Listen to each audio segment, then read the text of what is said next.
This is a very interesting chapter in the first PUC Economics. The session is all about understanding the need for employment, introduction to the concept of employment. One very important question: people who have their own agricultural background, are they also employed? Is a laborer also employed?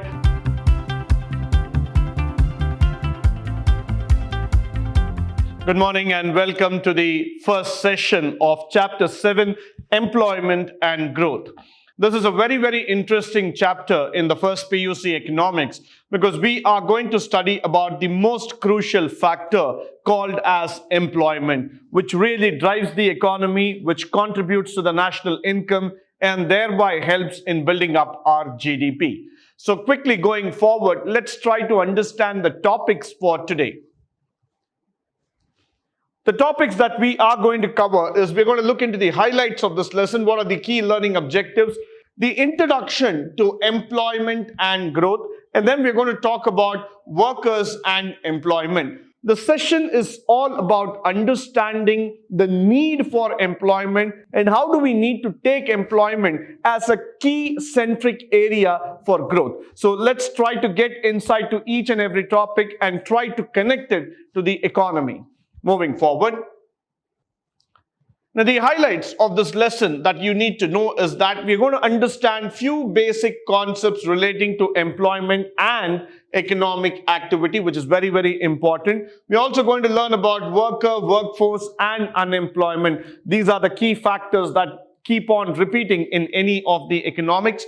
Understanding the nature of participation of men and women. Quite an important topic, a critical one also, because in India, when we are going to talk about the nature of men and women, the question of equality, inequality, all those things start coming up. So we are going to look into the contribution of men and women for the economic development. We are also going to know about the nature and extent of unemployment. If there is something called as unemployment in India, we are going to learn about it and what is the nature and scope for that.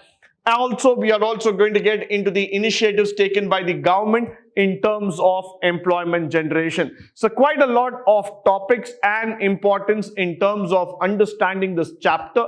We shall try to go into the topic one by one, try to understand the importance and connect it with the economy.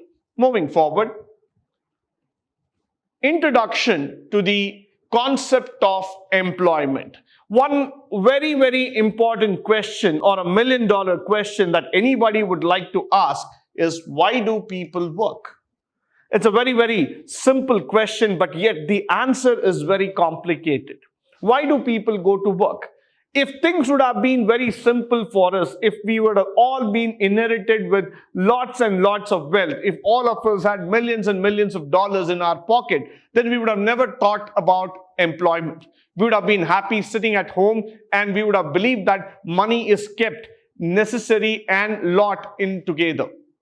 But unfortunately, for many people in this world, we don't have money. They have to go to work in order to earn money. So the basic concept of why people go to work itself is a $1 million question in many of these society. Because there are societies in this world which believe that working is not important, working is not mandatory to push yourself to growth.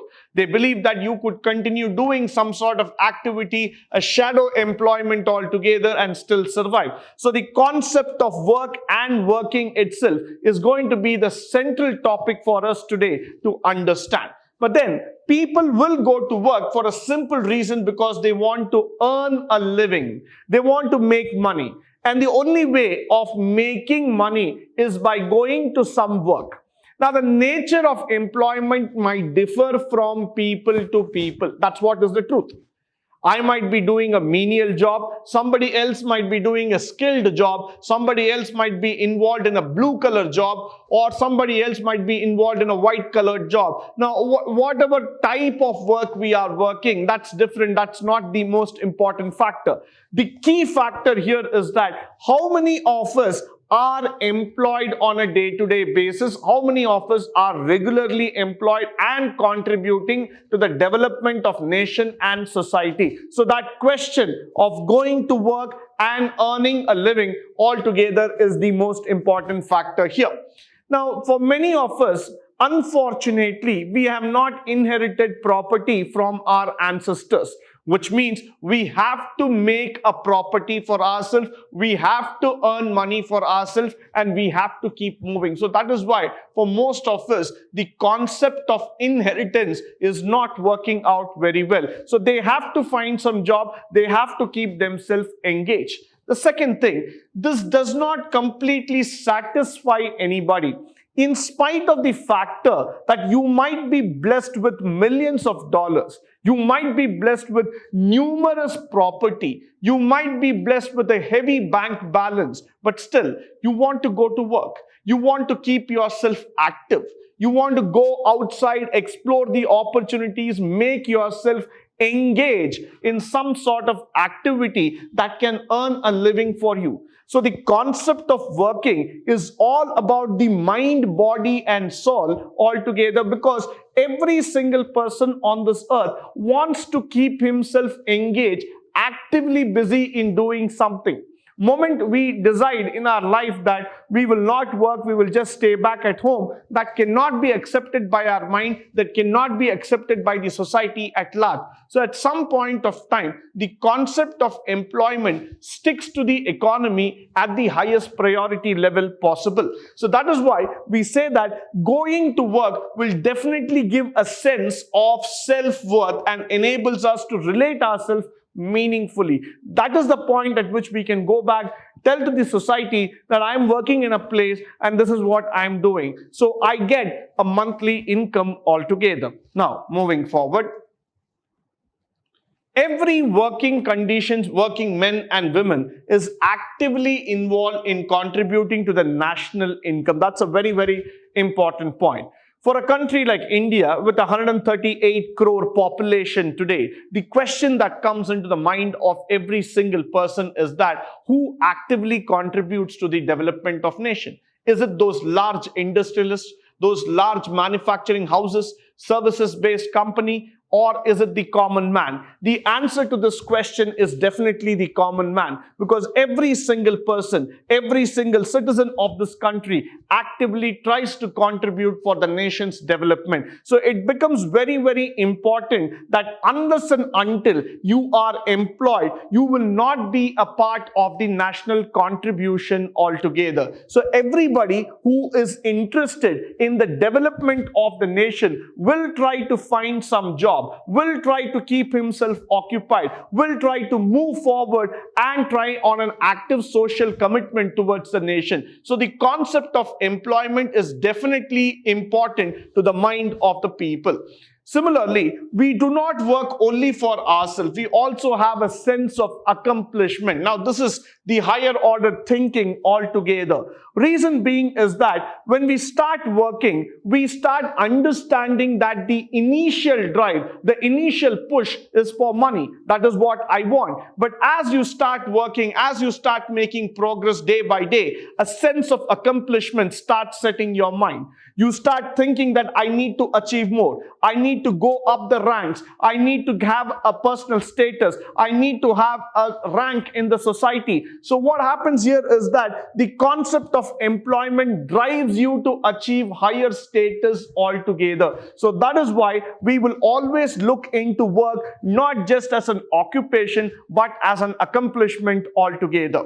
Now, having recognized the importance of work, Mahatma Gandhi, our father of nation, had insisted upon education and training through a variety of works, including craft. This is a very, very important concept that we need to understand.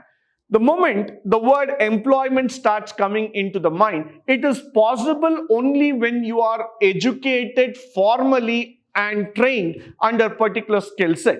Today, if you go to a company asking for a job, the first question that they would like to ask you is, what are you qualified as? You might be qualified as an engineer, as a doctor, a lawyer, a chartered accountant. Whatever is your qualification will automatically set you a path to achieve that job. So education and the training that is needed, that is necessary for the job, will automatically lay a path for employment. That is what our father of nation, Mahatma Gandhi, had said, that it is very, very important that all of us get trained under some or the other skill, keep the qualification and education at the topmost priority, so that every one of us will become a contributor to the nation's development. So at every standpoint, we need to understand that education lays the foundation for growth altogether. Now, moving forward, studying about working people gives us the insights into quality and nature of employment in our country, and it helps us in planning out our human resources. A very, very valid point and quite an important point altogether. Now, when you look into this factor, it gives you the insight. It makes you understand as what is needed today when you are going to study about the nature of employment. Way back in 1996, when the Indian IT sector first opened up in India, everybody wanted to try hands in that sector. People were amazed, people were completely carried over, and they wanted to be a part of the information technology revolution. By the year 2000, when the business processing outsourcing industry started coming up, the BPOs started coming up in India, every single graduate wanted to be a part of that story, and that started providing a great amount of employment to all our youngsters. So in every stage of life, in every part of our life, there is some factor that keeps exciting the people and that keeps driving the people. So when you start studying about the working people, people who are employed under different sectors of India, will automatically excite us, will automatically provide us an insight as how they are working, what are the working conditions, what are the benefits you get, and how it starts moving forward. Now, recently, after the government started hiking their salaries and started providing potential benefits to the employees, the drive for getting a government job in India has started going up to a great extent. Now, every single individual wants to try a government job, whether in bank, in railways, in defense, in education, or any other sector possible. Why? Because now people are interested in going back and getting a government job altogether. Now, moving forward, it also helps us to analyze the contribution made by the different people and industries, sectors towards the national development, towards the national income altogether. Now, if you are working in the IT sector today, say you are working in Infosys, TCS, HCL, Wipro, any company in India, you need to be understanding this part that you are one of the biggest contributor to the nation development. Why? Because the services sector contributes roughly about 45% of India's GDP today. It's a very big sector involving lakhs and lakhs of people, and they are trying to contribute at their best possible. Why this is happening is that when the services sector started opening up, the first and the foremost thing that they needed is qualified men and women who could drive the organization to the next level. So most of the people started learning some or the other short-term courses in computer science, and they started learning the basics of programming. In the last 20 years, if you have seen, the growth of computer-based education and studies related to computer science have drastically gone up. Why? Because that sector started contributing more and more jobs. People were interested to pick up those jobs and certifications, and that's how the sector became the largest employable sector in India. Now, this factor you will be able to analyze once when you start going through the different parts of the economy, the different sectors of the economy, and understand how employment is being generated across our country. Similarly, it also helps us to address any social issues like exploitation, marginalized sections of the society, child labor, etc. One side, when we are talking about the positives of the economy, of the employment factors altogether, there are certain sectors, there are certain employment areas where people are being demotivated, where people are being pushed down, they are depressed, and there is a lot of social issues like child labor that is also relevant to the Indian society. That is probably and possibly because every sector in India has not been given the same amount of importance, awareness, and push. So it becomes the responsibility of the government as well as the people to start understanding the various sectors that are available in our country and start giving them awareness and equal importance so that every sector, every citizen who's employed gets the equal amount of benefits and drive altogether. Now, moving forward, we are now going to talk about a very, very important concept called as the workers and employment. Who are the workers and what is the employment factor altogether? What is employment? Who is a worker? When a farmer works on a field, he or she produces grains and raw materials for the industry. Now, I'm going to ask this question again. Why? Because when I say the word employment, people doing business, are they also employed? People who have their own agricultural background, are they also employed? Is a laborer also employed? So there are several questions that come into the mind of people. But just to answer the question, what is employment? Employment means that you are trying to do something productive in nature. So you might be a farmer working in the field, you might be a doctor, you might be a lawyer, or you might be an engineer. But when you're doing something productive that contributes to the national development, that contributes to the income of the country, automatically you are employed. So you are also a worker who is trying to contribute something towards the society and nation. Second thing, now cotton becomes a cloth in textile mills and in power looms. Lorries transport goods from one place to another. Now, if you understand the entire sentence here, the raw material that is being produced by a farmer gets converted into a finished good in an industry.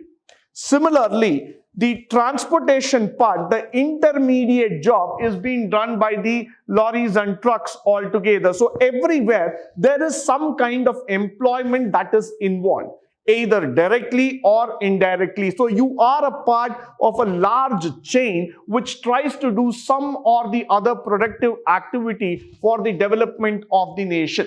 We also know that the total money value of all such goods and services produced in a country in a year is called as the GDP, or the gross domestic product for that year. So when people ask you this question, what is GDP meaning in economy? This is the answer that you need to know.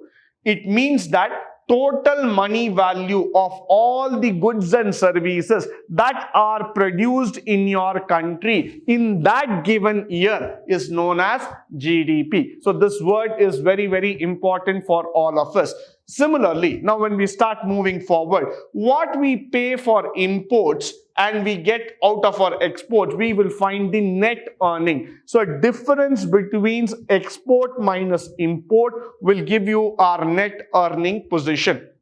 Of course, you will be studying about GDP and national income accounting in your higher classes. But just to give you a bird's eye view of what exactly we try to calculate out of employment can be seen here. So the difference that we are trying to arrive in terms of export and import matters a lot for the GDP. So that's why we say that suppose the difference isn't positive, that means we are on the higher side. If the exports are more than the imports, then we are on the higher side. On the other hand, if the imports are higher than the exports, then the meaning will be on the negative side. That means our GDP is on the lesser side altogether.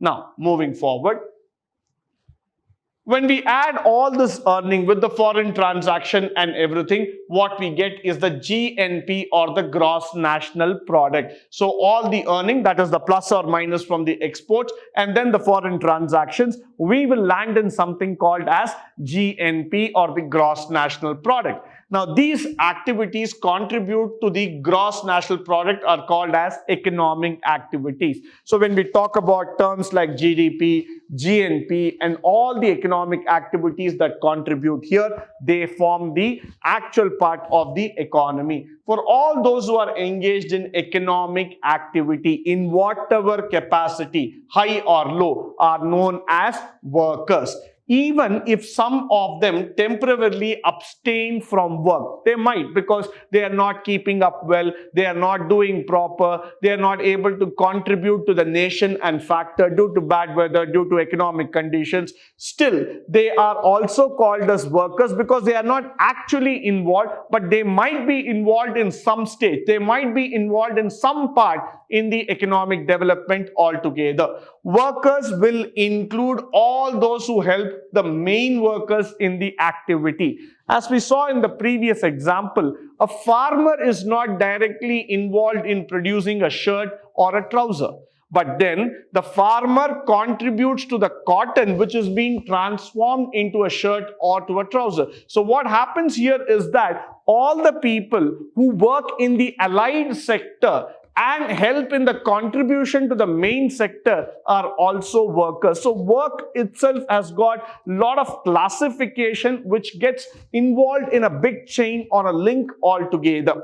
So we generally think only of those who are paid by an employer for their work as workers. It is not so. Those who are self-employed are also workers. Let us drive home this point very, very clearly. It is not mandatory that only if you are working under an organization, you are on the payrolls of the company, you are being paid a pay slip, then only you are being considered a worker. Now, that is only a mindset that we have developed. There are a lot of people who are self-employed. It might be a person like an auto driver, it might be a person like a farmer, it might be a person like a vegetable vendor. Even they are employed, they are self-employed, they are also workers, they are also earning their livelihood by doing some business activity. Now, moving forward,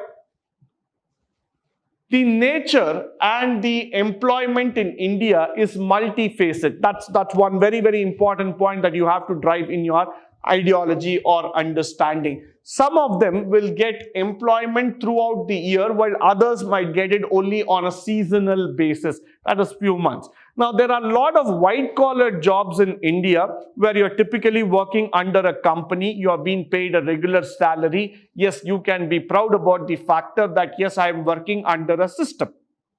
There are equally people in India who don't get jobs throughout the years. Now, let us take the case of migrant laborers. Let us take the case of farmers itself. There might be some seasonal activity which they might be working, but they might not be getting job throughout the year. So, these are certain factors that you need to keep in your mind before we start understanding the employment process. Similarly, many workers do not get fair wages for their work, which means to say that many a time, all the workers in our country are not equally paid. Somebody might be paid higher for their skill set, somebody might be paid lower. This creates a lot of discrepancy in terms of working conditions in India.